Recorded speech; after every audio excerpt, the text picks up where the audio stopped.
सद्यस्थितीत 31 ऑगस्ट ते 7 सप्टेंबर 2024 पर्यंत जैन धर्मियांचा पवित्र सण पर्युषण पर्व सुरू असून या कालावधीत उघड्यांवर मांस विक्री करू नये असा शासनाचा अध्यादेश असताना सुद्धा या अध्यादेशाची पायमल्ली करून माळेगाव नाक्यावर कमानीजवळ खुलेआम मांस विक्री चालू आहे।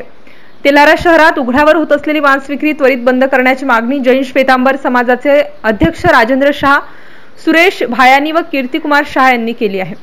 याबाबत तेल्हारा पोलीस स्टेशनला लेखी तक्रार देऊन खुली मांस विक्री करणाऱ्यांवर त्वरित कारवाईची मागणी शहरातील जैन समाज बांधवांच्या वतीने करण्यात आली आहे। तेल्हारा शहरात खुल्यावर मांस विक्री खुली चालू असून निष्पाप जनावरांची निर्दयीपणे कत्तल केला जात आहे। उघड्यावर मांस विक्री केल्यामुळे बालमनावर त्याचा विपरीत परिणाम होतो, त्यांच्यामध्ये विकृती निर्माण होऊ शकते, तरी ते त्वरित थांबवून दोषींवर कठोर कारवाई करून पुन्हा खुली मांस विक्री होणार नाही याची दक्षता प्रशासनाने घेण्याची विनंती जैन श्वेतांबर समाज बांधवांकडून करण्यात आली आहे। MCN न्यूज मराठी करिता संदीप सोळंके, अकोला जिल्हा प्रतिनिधी।